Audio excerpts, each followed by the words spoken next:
Yoshi Maraba.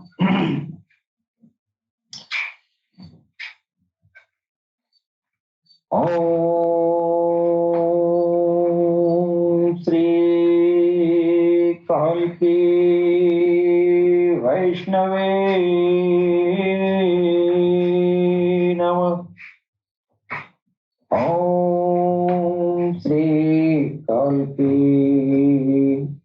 Vaishnave Namah. Om Sri Kalki Vaishnave Namah. तेजो असि तेजो महिधे वीर्यमसि वीर्यमहिधे बलमसि बलं महिधे ओजो असि ओजो महिधे पश्येम शरदा शतम् जीवेम शरदा शतम् शृणुयाम शरदा शतम् प्रभवाम शरदा शतम् अदीनाः श्याम शरदा शतम् भूयश्च शरदा शता ॐ शं नो मित्रा शं वरुणः ॐ शं नो मित्रा शं वरुणः शं नो भवत्वर्यमा शं नो इन्द्रो बृहस्पतिः शं नो विष्णुरुक्रमः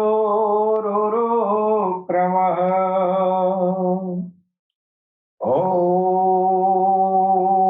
शान्ति शान्ति शान्ति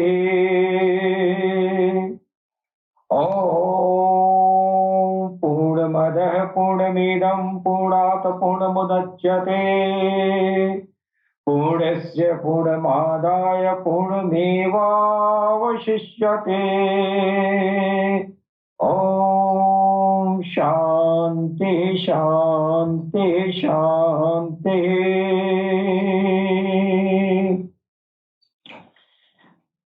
वक्रतुण्ड महाकाय सूर्यकोटि सम्प्रभः निर्विघ्नं कुरु मे देवं सर्वकार्येषु सर्वदा ॐ गङ्गणपतये नमः ॐ गङ्गणपतये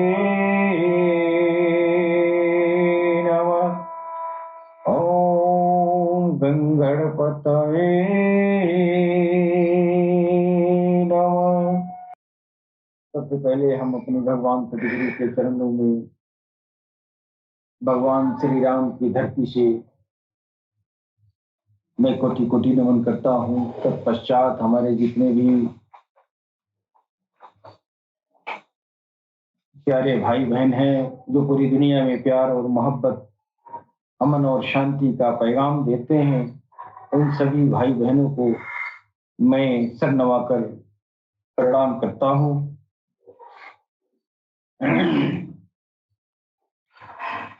दोस्तों, हमारे जो अल्लाह टीवी प्लेटफॉर्म से ऑल इंडिया हावर प्रोग्राम के जरिए हम पूरी इंसानियत को भगवान काल की अवतार इमाम मेहदी अस्सलातु वस्सलाम, उदखेल समाबेल मैत्रेय तीर्थंकर की पहचान सारी इंसानियत से कराना चाहते हैं।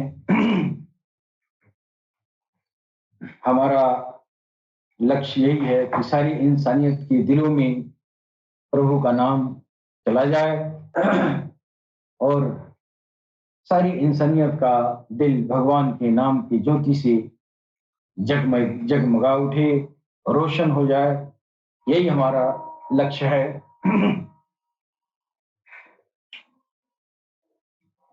दोस्तों, भगवान काल की अवतार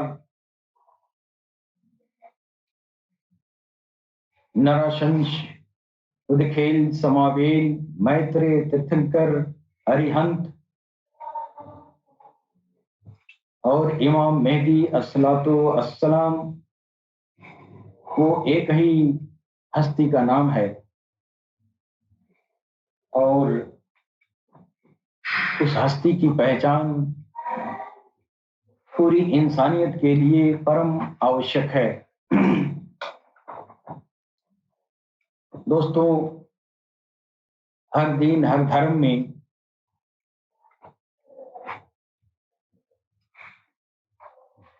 जो आखिरी में आने वाला जो मसीहा है, उस मसीहा का जो है आने की पेशनगोई, आने की भविष्यवाणियां पहले से वर्णित की जा चुकी हैं। जरूरत है कि सभी धर्मों में जो आखिरी अवतार के आने की जो संकल्पना बताई गई है, जो भविष्यवाणियां, जो पेशनगोइयां दी गई हैं, उन चीजों पर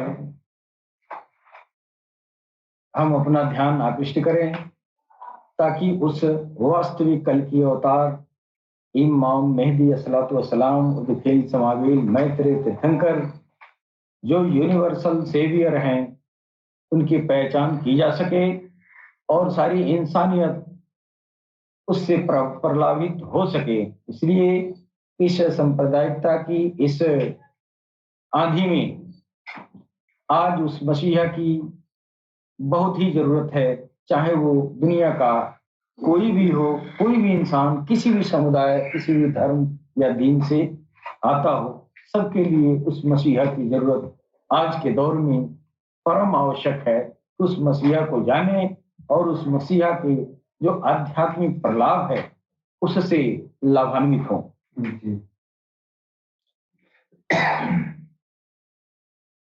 दोस्तों, हमारी किताबों में शुरू से ही ये बात जो है, सारे दिन जितने भी दुनिया में धर्म आए हैं, यहाँ तक कि 313 धर्मों के आने का जो है बातें आती हैं कि पूरी दुनिया में 313 धर्म आ चुके हैं, जिसमें सबसे पहला धर्म वो सनातन धर्म है। जी, सनातन का अर्थ ही है कि शुरुआती, यानी सबसे पहले का। जी, है कि? तो सनातन धर्म में जो है श्रीमद् ये भागवत गीता में आया है और लगभग हमारे सनातन संस्कृति में जो पढ़े लिखे लोग हैं इस बात को जानते हैं। भगवान कृष्ण ने गीता में क्या कह रहे हैं? यदा यदा हि धर्मस्य ग्लानिर्भवति भारत अभ्युत्थानं धर्मस्य तदात्मानं सृजाम्यहम् परित्राणाय साधूनां विनाशाय च दुष्कृतां धर्म संस्थापनार्थाय संभवामि जुगे जुगे। त्वमादिदेव पुरुषः पुराणः त्वमादिदेव पुरुषः पुराणः त्वमस्य विश्वस्य परं निधानम् वेत्तासि वेद्यं च परं च धामः त्वया ततं विश्वमनन्तरूपम् सुख दुखे समे कृत्वा लाभालाभो जया जयो तत्रोद्युद्धाय युजस्य भयं पापं वा पश्यसि वासांसि जीर्णानि यथा विहाय नवानि गृह्णाति नरोपराणि तथा शरीराणि विधाय जीर्णा नयन्यानि संयति नवानि देहि नराशंचः यो नरे प्रशस्यते नराशंचः शुशोदतीमं यज्ञामदाभ्यः कविः मधुहस्तयः। यानी जो जो भगवान कल की अवतार जो आखिरी में जो मसीहा आने वाला है उस मसीहा को हमारा जो है यह ऋग्वेद में आ रहा है। ऋग्वेद उनको कबीर ही कह रहा है, कबीर ही मधुहस्तया, यानी वो अप्रत्यक्षदर्शी ज्ञानी, यानी जो आम इंसानियत को देखने में नहीं आता है वो चीज वो देखेंगे। इंसान तो होंगे लेकिन आम इंसानियत तरह नहीं होंगे। उनकी विलक्षणता हमारा ऋग्वेद पहले से ही भविष्यवाणी कर रहा है। योरघरस्यो चोदितायः कृशस्य यो ब्रह्मणो नादमानस्य कीरे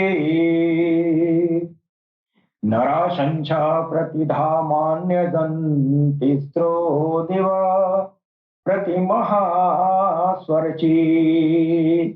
महास्वर्ची, स्वर्ची का मतलब होता है अत्यंत सुंदर, यानी जो यूनिवर्सल सेवियर जो आएंगे, हमारा ऋग्वेद कहता है वो बहुत ही खूबसूरत होंगे, बहुत ही सुंदर होंगे।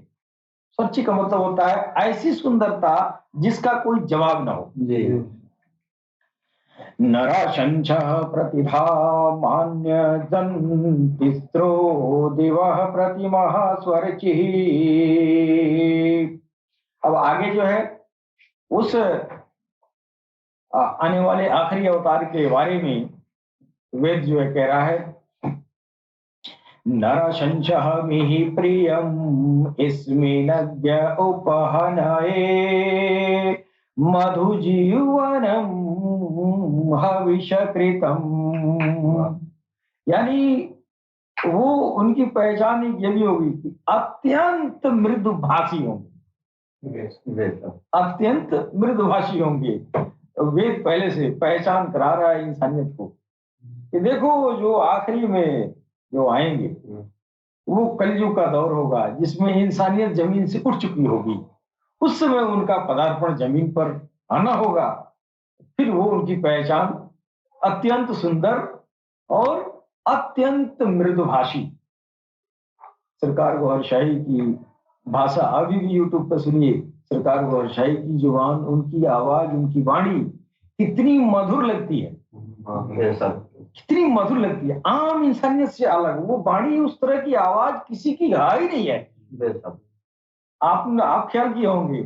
और मैं तो सिर्फ यूट्यूब पर उनका जो है खुतबा में उनका जो है नशिष्ट देख कर हमारा दिल कहा कि ये वही जात है जिस जात की इंतजार सारे धर्मों ने किया और सारे धर्मों की किताबों ने इसी जात की बयान किया है। पेशनगोई। अब ऋग्वेद कह रहा अहमधि पितुष्परिमेघामृतश्च जगरघो अहम सूर्यायवाजनी। ऋग्वेद में सरकार गौहरशाही के जो पहला दौर है, सरकार गौहरशाही यानी काल की अवतार और मेहदी इमाम का वो जो है 2 दौर होगा। यानी पहला दौर वो है जो मोहम्मद बन के आए, फिर पुनः मोहम्मद रसूलुल्लाह की ही शक्ल सूरत में सरकार गौहर शाही बन के आए। तो वेद जो है मोहम्मद रसूलुल्लाह की तरफ इशारा कर रहा है, इसलिए कि उस समय करीब का जो दिन था और सबसे लास्ट में आने वाला, सबसे ये जो है आखिरी में जिस पर जो है अवतारत्व खत्म हो जाना है, उस धर्म के बारे में जो है उनके बारे में वेद कह रहा है। अहम दीपितुः परिमेघामितस्य जगरभ अहम सूर्याय वाजने। मतलब उनकी मान प्रतिष्ठा आसमान की ऊंचाइयों को छू छू के आती है, इतने सम्मानित होंगे, है कि नहीं। और मोहम्मद रसूलुल्लाह के दौर जो था, ये सरकार गौहर शाही का वो पहला जिस्म वो मोहम्मद रसूलुल्लाह का है। हाँ, पहला दौर है। तो जो वेद और पुराण जो सबसे पुरातन जो संस्कृति है, वो पहले दौर की बात कर रही है, दूसरे दौर की बात नहीं कर रही है। पहले दौर का सारा सूचना जो है दिया जा रहा है। और एक जगह ये भी सूचना दी जा रही है, उष्ट्रायस्य प्रवाहिडो वधुमन्तो दिर्दशः वशर्मारथस्य निजीडते दिव ईशमाणौषौप अशपृशः। यानी इतनी स्पष्ट ये जो है अथर्ववेद में इतनी स्पष्ट पहचान काल की अवतार का, उस आखिरी यूनिवर्सल सेवियर के बारे में बताया जा रहा है। स्पष्ट रूप से मोहम्मद रसूलुल्लाह को का सिर्फ नाम नहीं रखा, उष्ट्रायस्य प्रवाहिडो वधवंतो दुर्दशा, यानी उनकी 12 पत्नियां होंगी। दुनिया में ऐसा कोई नहीं हुआ है कि 12 की संख्या में हो। ये रसूलुल्लाह मोहम्मद रसूलुल्लाह पैगंबर इस्लाम नया काल की अवतार का पहला दौर मोहम्मद रसूलुल्लाह के रूप में, जिसकी पेशन गोई अथर्ववेद कर रहा है। हमारे एक विद्वान है पंडित क्षेमकरण दास, उन्होंने लिखा, इदम जना उपश्रुतम नराशंच अस्तविष्यते। नराशंस की इंसानों के द्वारा, मनुष्यों के द्वारा प्रशंसा की जाएगी, है कि नहीं जी। तो पहले दौर से लेके आखिरी दौर तक प्रशंसा ही प्रशंसा हो रहा है। एषा ईशाय मामहे शतं निशिकान दशस्रजः त्रिणिशतान्यवर्तां सहस्रादश गोनाम। देखिए अथर्ववेद जो है और पहचान आगे क्या बता रहा है कि ऐशा ईशाय मामहे, ईश्वर की तरफ से मामहे को, यानी उनको उस मामहे ऋषि को बताया जाता है। वो आखिरी आने वाले जो ऋषि हैं, उस मामहे ऋषि को शतम निष्कान 10 सृजा, 100 सोने के सिक्के, निष्क मतलब होता है 100 सिक्का, सोने के सिक्का, और शतम, शतम मैंने 100, निष्कान मैंने 100 सोने का सिक्का, 100 सोने का सिक्का देगा। और 10,000 गायें, 10 सृजा, 10,000 गायें, 397 यानी 300 अरबी घोड़ा देगा, जिसको अरबन कहा गया है। अरबन मैंने वो घोड़ा होता है। 300 अरबन और 10,000, ये 10 हार, गले का हार 10 देगा। ये पहचान जो है डॉक्टर वेद प्रकाश उपाध्याय ने बताया है कि कैसे मोहम्मद रसूलुल्लाह के ऊपर सटीक बैठता है, और ये बातें अथर्ववेद में पहले से कह दी गई हैं। इसके बावजूद भी हम बात को न समझ पाए। और आप जो है ये अभी आप देख लें कि आश्चर्यजनक रूप से ये बातें अथर्ववेद की सरकार रसूलुल्लाह सल्लल्लाहु अलैहि वसल्लम के जीवन से मिलता है, आश्चर्यजनक रूप से मिलता है कि नहीं। ये 100 सोने का सिक्का, 10,000 गायें, 10 ये जो है 10 हार, ये सहाबा से मुतलिका है। 100 जो 300 अरबन घोड़ा है, एक लड़ाई हुआ था उसमें 300 सहाबा थे, वो अत्यंत जांबाज थे। 100 सोने का सिक्का का मतलब है कि 100 ऐसे लोग होंगे जो पूरी इंसानियत को ये ईश्वर का पैगाम पहुंचाएंगे, यानी तबलीग करेंगे दीन का, है कि नहीं।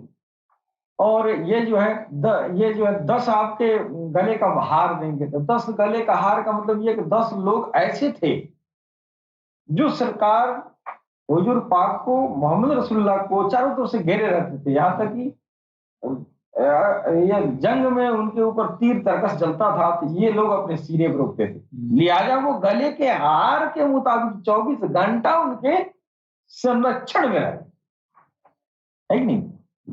ये भी जो है अनसवंता शतपति महामहे मेघावाच तिष्ठो वसुरो मघोरः त्रौ विष्णु अग्नि दशभिः सहस्रै वैश्वानरः त्रेणुराश्चिकेतः। अर्थात वो हक परस्त, वो अत्यंत विवेकशील, शक्तिशाली, दानी, मामहे ऋषि अपनी वाणी से सुशोभित करें, उसी समय जो है उनकी जो है वो क्या बोलते हैं, उनकी तारीफ की जा रही है, उनको आह्वान किया जा रहा है, यानी हे नराशंस, आप अपने वाणी से सुशोभित करें, सारे संसार के लिए कृपा में 10,000 सहयोगियों के साथ वो प्रसिद्धि प्राप्त करेंगे। आप जब इस्लाम का ऐलान जब उन्होंने किया उस समय तक जो है 10,000 अनुयायी उनके मक्का में शहर में हो गए थे, तब उस समय जो है आपने नबूवत का ऐलान किया। इसके अलावा जो है उनकी जो पैगामात है, अल्लाह का जो पैगाम जमीन पर लाए, इसके अलावा और भी हमारी ये सनातन धर्म की किताबें बखूबी बयान भी करती हैं।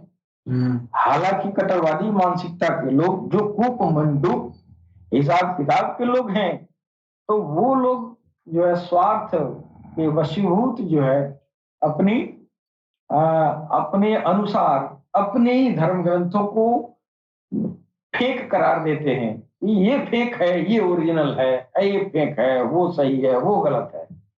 तो ये जो है धार्मिक ग्रंथों में फेक कहाँ होता है, लेकिन आप मजबूर हैं नफरत से, इसलिए आप फेक कह रहे हैं। हमारा जो अल्लोपनिषद है, अल्लोपनिषद ऑथेंटिक किताब है, लेकिन हमारे विद्वान कहते हैं ये फेक किताब है। आप धर्म ग्रंथ फेक कैसे हो गया, है कि नहीं।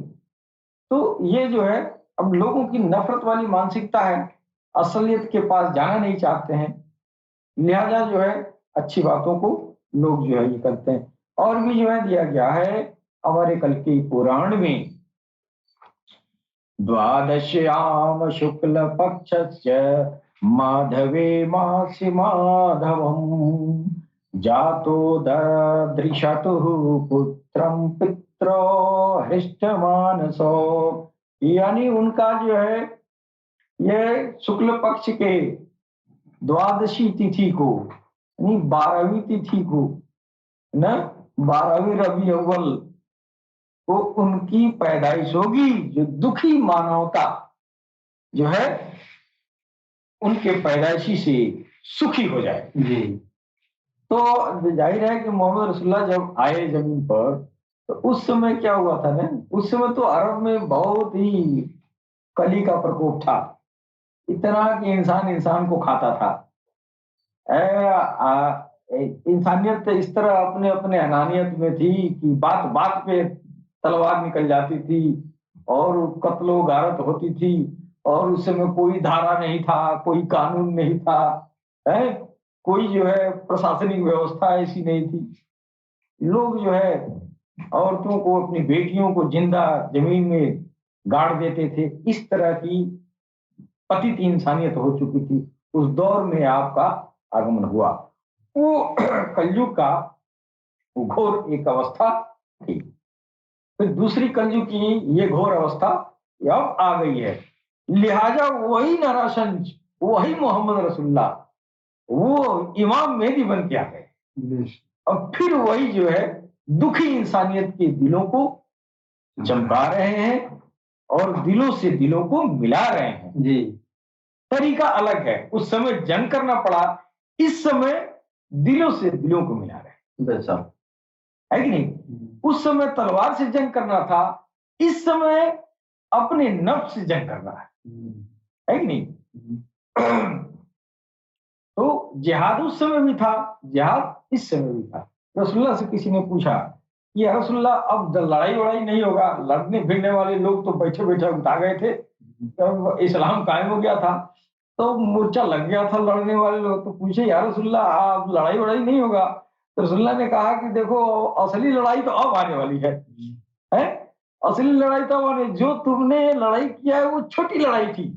हाँ, वो छोटा जिहाद था, इसलिए कि शैतान को तुम आंख से देखते थे, शैतान भी वार करता था, तुम भी वार करते थे, है कि नहीं? लेकिन इसके बाद जो जिहाद होगा वो तो जिहाद जो है तुम्हारे अंदर बैठेगा दुश्मन, तुम्हारे नाभि में बैठा रहेगा, फिर उससे लड़ना है, इस पे तलवार तरकस काम नहीं करेगा। फिर उस समय क्या करेंगे? उस समय वही मोहम्मद रसूलुल्लाह सरकार गौहरशाही बन के आएंगे और सबके दिलों में राम राम अल्लाह अल्लाह डाल देंगे। फिर उस राम राम अल्लाह अल्लाह के नूर से, ज्योति से उसको तलवार बना के फिर उससे कली का क्षरण करेंगे, कली को हरास करेंगे, कली को हराएंगे, कली को पराजित करेंगे, है कि नहीं? तो उस दौर के लिए ये जो है था। तो हमारा जो है सनातन संस्कृति ही नहीं, दुनिया के सारे धर्म, दुनिया के जितने भी धर्म है, सब इस आखिरी अवतार, आखिरी जो है मसीहा के बारे में अगर उसने लिखा है तो पहचान, सारी पहचान मोहम्मद रसूलुल्लाह के रूप में पर वो साबित हुआ है। जैसे अब मान लीजिए कि कोई जो है ईश्वर में विलीन है, ईश्वर से साक्षात्कार कर लिया है, तो अब मान लीजिए महावीर स्वामी थे, चाहे भगवान बुद्ध थे, तो ये लोग क्या, ये तो ईश्वर से साक्षात कर चुके थे ना। जब साक्षात्कार कर चुके हैं तो जाहिर है कि ईश्वर उनके ऊपर राज खोला होगा, तभी तो उन्होंने सटीक भविष्यवाणी किया कि हाँ इस समय, इस दौर में, इस खित्ते में वो आएंगे। यहाँ तक कि भगवान बुद्ध को कहा जाता है, बुद्ध तो लोग समझते हैं कि वो नास्तिक थे, नास्तिक नहीं थे। जब उनका नाभि आत्मा पवित्र हो गया, उनसे ईश्वर से जुड़ाव हो गया, लगाव हो गया, ईश्वर से कांटेक्ट हो गए, ईश्वर से वार्तालापित हुए, है कि नहीं? ईश्वर से जुड़ गए, फिर ईश्वर की तरफ से उनके ऊपर उतराने, तब उन्होंने कहा कि आनंदा, मैं आखिरी और अंतिम बुद्ध नहीं हूं, बस पहला और आखिरी बुद्ध नहीं हूं, मेरे बाद एक ऐसा बुद्ध आएगा पूरी इंसानियत को इंसाफ से भर देगा। जी, है कि नहीं? तो बुद्ध ने ऋषि को जो है, ऋषि को बुद्धि कहा जाता है बुद्ध की भाषा में, इसलिए उन्होंने बुद्ध कहा। अब ये जो है जैन धर्म में आए महावीर स्वामी का, तो महावीर स्वामी के ऊपर जो ईश्वर की तरफ से वार्तालाप हुआ, जो साक्षात्कार हुआ, जो सवाल जवाब हुआ, जो बातें ईश्वर उनको बताई, तो फिर उस भाषा में जब वो दुनिया के सामने कहे तो मोहम्मद रसूलुल्लाह थोड़ी कहेंगे, इसलिए कि वो तो जिस भाषा में है उसी भाषा में इल्का आएगा उनके ऊपर, तो उसी भाषा में उनके ऊपर इल्का आया कि वो इस इतना समय के बीच में वो आएंगे, वो समय मोहम्मद रसूलुल्लाह का है कि नहीं? तो इसके अलावा भी बहुत सारे ऐसे जो है ईश्वर से साक्षात्कार करने वाले महामती प्राणनाथ भी थे। महामती प्राणनाथ ने भी जो है यहाँ तक कि मोहम्मद रसूलुल्लाह का वो जो है विधिवत नाम लेके भी व्याख्या किया कि वो आखिरी में वही आएंगे, है कि नहीं? ये तो महामती, ये तो बाद के हैं, लेकिन बुद्ध और जैन तो बहुत पहले के हैं, मोहम्मद रसूलुल्लाह के आने के हजारों साल पहले के। ईसा मसीह ने भी जो है मोहम्मद रसूलुल्लाह के आने की भविष्यवाणी कर दिया। आपका जो है वो ईसा, मूसा, हजरत इब्राहिम, आदम से लेकर सब लोगों ने आपके आने की, सब लोगों ने जिसको मनोनीत कर रहे हैं, जिसकी तरफ इशारा कर रहे हैं, जाहिर है कि सारी हस्तियां जिसकी तरफ देख रही हैं वो छोटी मोटी हस्ती नहीं होगी, वो बड़ी राजदार जात होगी, है कि नहीं? जी। तो ये जो है बहुत सारा पेशन गोई जो है आया है, बहुत सारी चीजें आई हैं, और आदमी जो है समझना चाहे, यहाँ तक कि हमारे जो है आखिरी जो अवतार होंगे, वो कल्कि अवतार के भोजन के खाने के बारे में भी बताया कि वो क्या पसंद करेंगे। जी। हाँ आया है वो अनार का फल वो खाने वाले होंगे।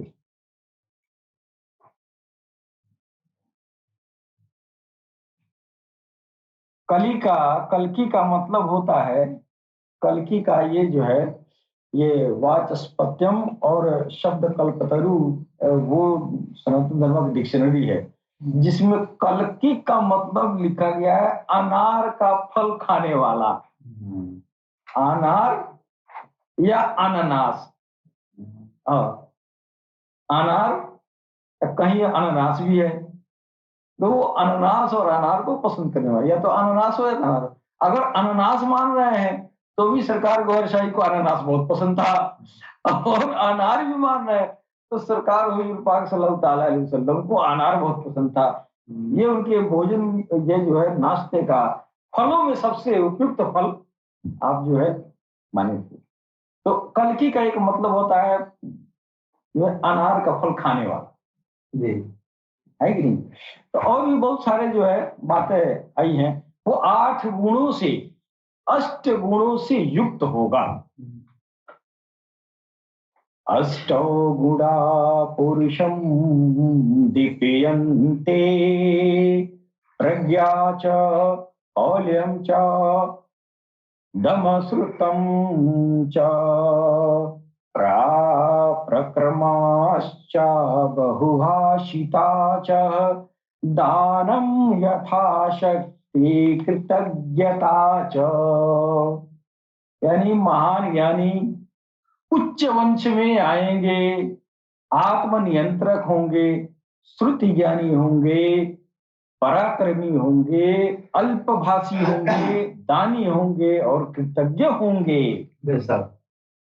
ये गुण 8 गुण है जो सनातन की किताबों में आया है, और ये 8 गुण उस अंतिम नबी के ऊपर सटीक बैठता है। जी। अब ये जो है थोड़ा सा घबराने की बात यह है कि दादा हो दादा, ये तो सारा जो है, ये तो मोहम्मद की तो इस्लाम का प्रचार तो नहीं कर रहे हैं सब घबराने की जरूरत नहीं है। जो सच्चाई है, जो किताब कह रहा है वो बातें हैं, लेकिन ये किताब में लिखा नहीं है सनातन धर्म की कि वो आएंगे तो जो धर्म पर चलेंगे उसी धर्म पे चलना, ये नहीं लिखा है। ये नहीं लिखा। मेरा मतलब इस बात को बताने का ये कदापि नहीं है कि वो अगर इस्लाम में आ गए तो हमको इस्लाम में ही चले जाएं, ये किताब नहीं कह रहा है। और न ही वो इस्लाम नया दीन धर्म लेके आए। तो उन्होंने कभी किसी से नहीं कहा कि तुम मुसलमान हो जा जबरदस्ती। हाँ, ये पैगाम है, तुमको अच्छा लगे आओ ईश्वर की राह में, हम तेरी मदद करेंगे वहां तक पहुंचाने के लिए। जी। तो जिनको अच्छा लगा वो इस्लाम में दाखिल हो गए, है कि नहीं? जी। लेकिन जो नहीं जाना चाहा उन्होंने किसी को जबरदस्ती नहीं किया। मिसाल है पंडित राहिब दत्ता, उनके सानिध्य में रहे। जी। जो हिंदुस्तान के जो ये कौन पंडित हैं लोग, हुसैनी ब्राह्मण। जी। हुसैनी ब्राह्मण इमाम हुसैन अलैहिस्सलाम के साथ भी, उनके सानिध्य में भी रहे। यहाँ तक कि इमाम हुसैन के हजरत इमाम हुसैन ने भी जो है राहिब दत्ता के आल औलाद नहीं थे तो उनके लिए हाथ भी उठाए थे, अल्लाह की बारगाह में दुआ भी किए थे। उनकी दुआ के वजह से उनके 8 बच्चे भी हुए थे। जी। लेकिन कोई इस्लाम में दाखिल नहीं हुआ और न ही राहिब दत्ता कलमा पढ़े, है कि नहीं? जी। अगर जबरदस्ती करना होता तो राहिब दत्ता मुसलमान नहीं हो गए होते। लेकिन राहिब दत्ता अपने जगह पे थे, अपने नबी के पैगाम पर अमल पैरा थे, लिहाजा सरकार नबी जी ने कहा ही नहीं कि तुम जाओ वहां सही है, वहां गलत हो तब यहाँ आओ, वहां तुम सही हो तो सही रहो, जी है कि नहीं? तो लोगों के मन में ये जो है इतना हिंदू मुसलमान की बीमारी है कि क्या है बता। नबी से नबी ने कभी किसी को जबरदस्ती नहीं किया, जी कभी नहीं। अब वो जो है बाद में बहुत सारे ऐसे लोग गुजरे जिन लोगों ने इस्लाम के पैगाम को दुरुपयोग किया, दुरुपयोग करके दुनिया के ऊपर जुर्म भी किया। बहुत सारे ऐसे बादशाह गुजरे, लेकिन उसी में फकीर जो गुजरे तो वो इस तरह के नहीं थे। अब बाबा उस्मान हारूनी तो 3-4 साल तक जाके मंदिर में बैठे हुए थे, जी बाकायदा मंदिर में बैठे, सारे मियाँ भाग गए उनके पीछे के जितना थे, अरे अरे तो बाबा है, ये तो मंदिर में बैठे हुए हैं, जी है कि नहीं? तो जो सूफिया जो सिलसिला उनके बाद जो गुजरा वो कट्टरवादी विचारधारा का नहीं था, नहीं किसी से कभी कहा कि तुम मुसलमान हो जाओ, आप अपनी मर्जी से किसी कोई अच्छा लगे तो फिर आओ, तो मना भी नहीं किया गया, इसलिए कि अच्छा है, जी अच्छा रास्ता है ना। रास्ता तो सब ठीक है, लेकिन रास्ते पर है तब ना। उस समय इस्लाम नया नया दिन था, हक पर था, सही था, बिगाड़ नहीं पैदा हुआ था, लिहाजा दाखिल लोग हो गए। जी लेकिन जो लोग दाखिल हुए उनका दिन जिस दिन धर्म में थे वो उसमें बिगाड़ आ चुका था, उस बिगाड़ को जब उन्होंने पकड़ लिया तो फिर उसको छोड़ दिया, जी है कि नहीं? लेकिन जब सरकार गौहरशाही इस दुनिया में, वही मोहम्मद रसूलुल्लाह जब सरकार गौहरशाही के रूप में आ रहे हैं तो कह रहे हैं नहीं नहीं, कोई धर्म तो अच्छा नहीं है, तुम हिंदू से मियाँ हो क्या करोगे, तुम जाओ वही रहो, चुपचाप रहो। जी हाँ, तुम अल्लाह अल्लाह क्यों कहेगा, तू राम राम कौन ना, दोनों एक ही चीज है। जी सर। सरकार गौरशाही कह रहे तू राम राम ही कहो। सरकार गौरशाही ने किसी को हिंदू से मुसलमान नहीं बनाया, ईसाई से मुसलमान नहीं बनाया। हालांकि जो सरकार गौरशाही के साथ रहने वाले लोग थे तो कभी कभी ईसाई लोग, या हमने सुना है कि कोई ईसाई लोग भी आते थे और कहते थे हमको मुसलमान बनाने, कहते मुसलमान बनने से मतलब है तुमको भगवान पाने से मतलब है, जी तुमको हिंदू से मुसलमान बनना है कि तुमको भगवान चाहिए। अरे भगवान किस लिए मुसलमान बने, तो भगवान के, तो भगवान बिना मुसलमान बने मिल जाएगा, ये ले लो। तो अब वही रसूलुल्लाह उस दौर में दीन लेके आए, फिर दीन में दाखिल कर रहे हैं आने वालों को स्वेच्छा से, लेकिन जो नहीं आ रहा है जबरदस्ती किसी से नहीं किया। तो वही रसूलुल्लाह जब गौहरशाही के रूप में इमाम मेहदी बन के आ रहे हैं तब कह रहे हैं तू जा है वही रहो, ये अल्लाह अल्लाह ले लो, ये राम राम ले लो, ये वाहिगुरु ले लो, बस तू अपने रब से जुड़ जाओ, तुम अपने घर हम अपने घर, जी तेरा रास्ता तेरा रब तेरा भगवान मिल जाए, बस यही हमारा लक्ष्य है। इसीलिए सरकार गौरशाही, इसीलिए कल की अवतार इमाम मेहदी अस्सलाम उदखिल समाबिल मैत्र तीर्थंकर, और वो आखिरी मसीहा का यही काम है। उसको धर्म से क्या लेना देना है, धर्म वाले तो, अब जिस कौम में सरकार गौरशाही इमाम मेहदी जब जिस कौम में पैदा हुए उस कौम के लोग तो आज भी लांछन करते हैं, अरे अरे वो मियाँ है, मियाँ की तरह है ही नहीं है कि नहीं? बहुत सारे लोग, अब हमारे सदगुरु को सैयदी को लोग अरे मुसलमान है धड़िए नहीं है, तो मियाँ जिस कौम में पैदा हुए लोग उस कौम के लोगों का ये हाल है कि वो खुद एलांतर कर रहे है कि नहीं? जी अब गैर मजाही गैर इस्लामी लोगों को थोड़ी सी ये बात सोचने की जरूरत होनी चाहिए कि मेरे लिए कोई इतना जीवन भर लान तान ठहरा है और आज भी सारी दुनिया के उनके कौम के लोग लान तान कर रहे हैं, क्यों? अब तो सबको मिला रहा है, जी सबको मिला रहा है, सबको अल्लाह अल्लाह दे रहा है, सबको भगवान दे रहा है, किसी को मुसलमान नहीं बना रहा है। अगर वही हमारे सदगुरु मुसलमान बनाना शुरू कर दे तो सब खुश हो जाएंगे, हाँ ये इस्लाम का झंडा लेके चल रहा है, ये नहीं समझ रहे हैं कि हक का झंडा लेके घूम रहे हैं, है कि नहीं? तो इमाम मेहदी उदखिल जमाबिल मैत्रेय तीर्थंकर काल की अवतार का ये काम धर्म से लेना देना नहीं है। जी आप जिस धर्म में हैं उस धर्म में रहिए, और रहने और ना रहने से या इधर से उधर जाने से कोई मतलब ही नहीं है, कोई फायदा ही नहीं है। क्यों? तो बुराइयां सब में आ गई है, जी जैसे हिंदू है वैसे मुसलमान है, जितना बुरा हिंदू हो गया उतना ही बुरा मुसलमान हो गया, फिर हिंदू से मुसलमान बन के क्या पाएगा, कुछ नहीं पाएगा। जी अब इंसानियत का लक्ष्य तो भगवान है ना, ईश्वर है ना। जी तो तू जहां है वहीं रहो, जहां हो वहां तो बिगाड़ पैदा हो गया है। अब ये एक हाई ब्रॉड स्पेक्ट्रम एंटीबायोटिक ले लो। क्या? हिंदू है तो राम राम, मुसलमान है तो अल्लाह अल्लाह। ये गया एंटीबायोटिक अंदर कमाल कर रहा है कि नहीं? जी अब वो उसका धर्म में कितना भी बिगाड़ हो गया, राम तो चला गया ना उसके दिल में, और उसके दिल में राम गया तो राम से वो एक दिन मिल ही जाएगा, राम उसको मिल ही जाएंगे। अल्लाह उसके अंदर चला गया, भले इस्लाम बिगड़ गया है, फितना हो गया है, चाहे कुछ भी हो गया है, कुछ हो जाए, उसे कल्याण देना है।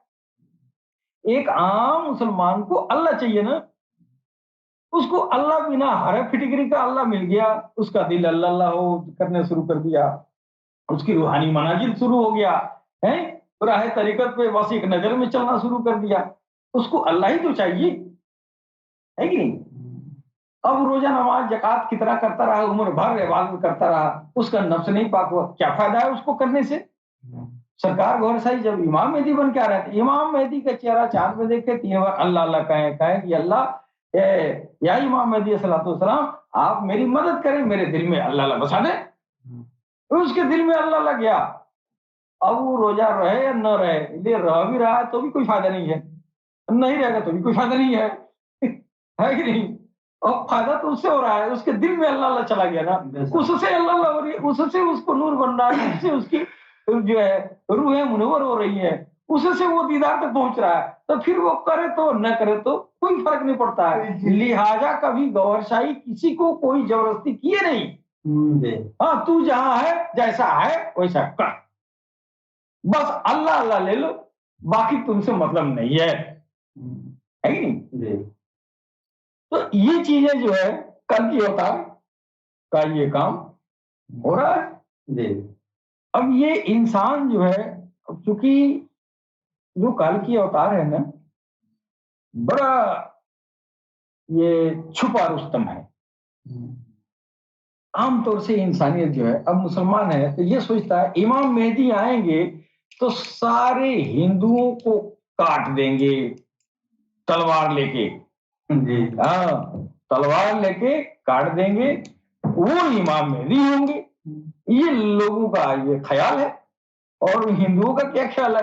हमारे कल की अवतार आ गए तो सारे मियाओं को तलवार से बच देंगे, ये लोगों का ख्याल है अपना।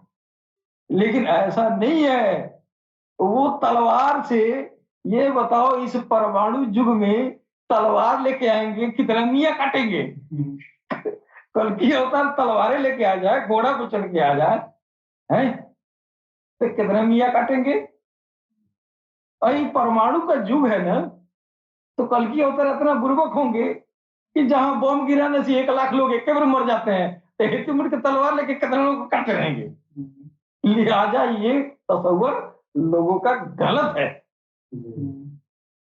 उनके पास वो इल्म का तलवार होगा, है कि नहीं, जिससे इंसानियत के ऊपर जो आसुरी आत्मा प्रभावी है, आधिपत्य जमा कर रखा है, जो कत्लो गारत करवा रही है एक दूसरे को, उसको, उसके नफ्स को जो है ये अपने इल्म के तलवार से,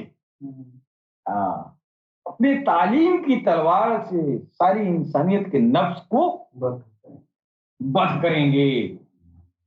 ये है तरीके, ये असल चीज। और मियाँ लोग तो समझते हैं इमाम मेहदी आएंगे तो खाली मियाँ के होंगे, दूसरे के तो होंगे नहीं है। तो मियाँ लोग खोज रहे हैं कब आएंगे तलवार लेके, ईसा अलैहिस्सलाम साथे साथे तलवार लेके घूमेंगे, तलवार लेके अणु परमाणु के युग में तलवार लेके कोई घूमेगा? ये लोगों का जो है माथा खराब है, तलवार लेके नहीं घूमेगा। ये मुसलमान तो आपस में जो है 73 फिरका बना के एक दूसरे का मुड़ी काट रहे हैं, है कि नहीं? तो तुम लोगों के बीच में जो मुड़ी कटवा का अभियान चला हुआ है उसको रोकेंगे कि तुमको दूसरे धर्म के लोगों को काटेंगे तुम्हारे लिए? तुम्हारा दिमाग खराब है। तुम इमाम मेहदी को तुम ये ख्याल करते हो ऐसा होंगे, ऐसा नहीं होगा। तो दिमाग तो दोनों तरफ खराब, उधर भी खराब है, इधर भी खराब है, पगलाए तो दोनों है। तो यही तो कलयुग है ना, इसलिए हर आदमी पगला गया है। और अभी चाहे वो छोटे स्तर का, निम्न स्तर का आदमी हो, और चाहे वो पीएम स्तर का आदमी हो, कल्कि ने सबको ये कली ने यानी आसुरी आत्मा ने सारी इंसानियत को अगवा कर लिया। अब बुद्धि की लड़ाई है। हाँ, अब एक से एक विद्वान कहे जा रहे हैं। अंदर से वो शैतान है, ऊपर से अपने जुबानी इल्म के, अपने दिमागी इल्म के जरिए पूरी दुनिया से लोहा मनवा रहा है। और वो जो कह रहा है वो पीछे वाले मान रहे हैं, इसलिए पढ़ा लिखा है कि नहीं? अब उसकी बुद्धि पर जो कली का प्रकोप हुआ है, उस कली को दूर करने वाला ही काल की अवतार होगा। बेशक, है कि नहीं? अब आप बताइए कि दुनिया में तमाम देश के जो राजनेता हैं, राष्ट्राध्यक्ष हैं, एक बार उन लोगों का दिमाग घूमता है तो लाखों की संख्या में कत्ल गारत करवा देते हैं। करवाते हैं ना जी। अब इसीलिए वो पढ़ाई किया है। पढ़ा तो बहुत है, तेज तो बहुत है, बहुत बुद्धि है, बहुत दुनिया देखा है? अपने आप को क्या समझते हैं? उन लोगों का एक बार उनका कली जो है, यानी कली माने वो राक्षस, वो शैतान, एक बार उसको ठोकर मारता है कि चल तू ये काम कर, फिर जो है वो शुरू कर देता है कि नहीं? आपने देखा होगा अभी यूक्रेन की लड़ाई में कितनी कत्लगारत हुआ। पुतिन साहब कितने बड़े विद्वान हैं, और शी जिनपिंग कैसे हैं, भाई ये लोग तो बड़े बड़े ये लोग हैं, ये इन लोगों के सामने जो क्या है, बस एक चक्कर इन लोगों का दिमाग घुमा, बस लाखों लोगों को सुला दिया। तो इस त्रासदी को रोकने के लिए ना कल की अवतार आएंगे, इस त्रासदी को रोकेंगे जी। है कि नहीं? कि इंसानियत जो है, इंसानियत एक दूसरे को काटने, मारने, मुआने पर, मिटाने पर लगी हुई है। जगह जगह हिंदू, मुसलमान, सिख, ईसाई सारे समुदाय एक दूसरे को, अपने को श्रेष्ठ बन रहे हैं, दूसरे को गलत कह रहे हैं, दूसरे की किताबों के गलत कह रहे हैं, दूसरे के पेशवा को बुरा भला कह रहे हैं, और उसमें अपने आप की मोक्ष की साधना समझते हैं, मोक्ष की साधना समझते हैं। ये नहीं जानते हैं कि हम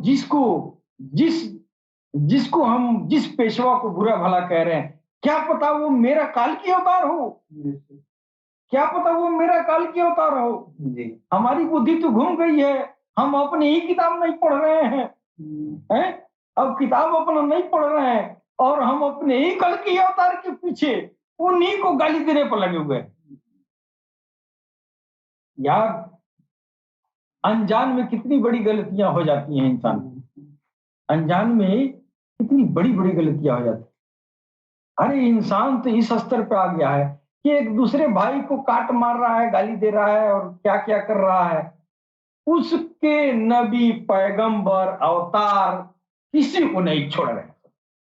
ये स्थिति आ गई है कि इतनी बड़ी बड़ी जातियां इस धरती पर आई, आदम, ईसा, मूसा है, और ये है मोहम्मद रसूलुल्लाह, और ये इमाम मेहदी है, ये तमाम अवतार, राम, कृष्ण है, बहुत ऐसे ऐसे जो है अवतार धरती पर आ गए, लेकिन किसी की समझदारी नहीं है कि सब एक ही जगह से आ रहे हैं, सब एक ही जगह से आ रहे हैं। हम अगले को कुछ कह रहे हैं, कहीं मेरा किस्मत फूटे मत, ये किसी को ख्याल नहीं आ रहा है। आप मोहम्मद रसूलुल्लाह को आप जो है उल्टा सीधा कहना शुरू कर रहे हैं, कह दे रहे हैं नफरत में, ये हिंदू है, ये मुसलमान है। आपको पता नहीं है भगवान श्री राम इस आने वाले आखिरी जो दीन इस्लाम के पैगंबर हैं, उनके बारे में भविष्यवाणी, भविष्य पुराण में लिखा गया। भगवान श्री राम ने खुद जो है वो जो है कागभूषुंडी और गरुड़ के साथ ये बात उन्होंने शेयर किया है कि नहीं? इनके बारे में उनका राजकाज कैसा होगा, उनका हुलिया कैसा होगा, वो क्या करेंगे, इंसानियत के लिए वो कितने महत्ता के होंगे, ये सारी बातें तो भगवान शंकर के जमाने में से ही आ रहा है। सारी बातें खुद श्री राम जो है, अब ये जो है पंडित धर्मवीर भारती लिख रहे हैं कि श्री राम ने गरुड़ देवता और ये जो है हाँ काकभूषुंडी के साथ इन्होंने शेयर किया, वो सारी दुनिया में लोग फैलाए। उसको उस बात को गोस्वामी तुलसीदास ने अपने संग्राम पुराण में इसका बयान किया है। अब आप गाली दीजिए, आप तो गाली दीजिए, आपके भगवान राम तारीफ कर रहे हैं, आपके श्री राम तारीफ कर रहे हैं और आप गाली देने में भिड़े हुए हैं। आप कहां जाएंगे, आपकी तकदीर क्या होगी, आपका क्या हाल होगा? आप अपनी किताब नहीं पढ़ते हैं बड़े भाई, और आप जो है नफरत की आग में जल रहे हैं, जल रहे हैं, जल रहे हैं। कोई भी धर्म खराब नहीं है, हर धर्म सही है। आप सही अध्ययन तो करें, आप सही अध्ययन करेंगे तो आप जो है सबका सम्मान करेंगे, है कि नहीं? भगवान कृष्ण को देखिए, भगवान कृष्ण चांद और सूरज की पूजा किया, कृष्ण ने पूजा किया जी। अपने बेटे जो है वो उनके बेटे सांब थे, शाम से उन्होंने कहा कि सूरज की आराधना करो, सूरज की आराधना करो। तो सूरज की तरफ उन्होंने इशारा भी किया। यार हमारे खुद जो अवतार हैं, हमारे जो रहबर हैं, हमारे जो पेशवा हैं, उस आखिरी आने वाले पेशवा की इतनी तारीफ कर रहे हैं।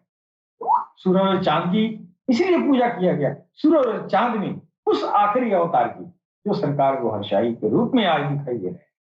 उनका चेहरा मुबारक उसमें प्रकट है जी, महाशिवलिंगम में प्रकट है बेशक, आसमान पर जितने सैयारे हैं सब पर प्रकट है बेशक। उन सैयारों की तरफ हमारे अवतारों ने इशारा किया कि तेरा फलाफल वहां होगा। अपने औलाद से कह रहे हैं कि वो सामने कुष्ठ रोग से वो जो है बीमार थे, कृष्ण ने कहा कि तू सूरज की आराधना कर, है कि नहीं जी? वो सूरज वाला कौन है? वो आखिरी इमाम मेहदी इमाम उदखील समावेल मैत्री तीर्थंकर, जिसका चेहरा प्रकट है चांद में, सूरज में, हाजरेश्वर में। और यही नहीं, इंसान के दिलों में उसका प्रमाण भी मौजूद है। उस छवि को देख के आप राम राम कहते राम राम चला जाए, अल्लाह अल्लाह कहते अल्लाह। ये सबसे बड़ी करामात है जी, ये काल की अवतार की। फिर काल की अवतार के कई स्टेप है, इसके बारे में हम आगे फिर चर्चा करेंगे। सरकार ने चाहा तो फिर अगले हफ्ते फिर आपकी सेवा में प्रस्तुत होंगे। तब तक के लिए आज्ञा दें। सलाम, नमस्ते, सत श्री अकाल, बहुत शुक्रिया।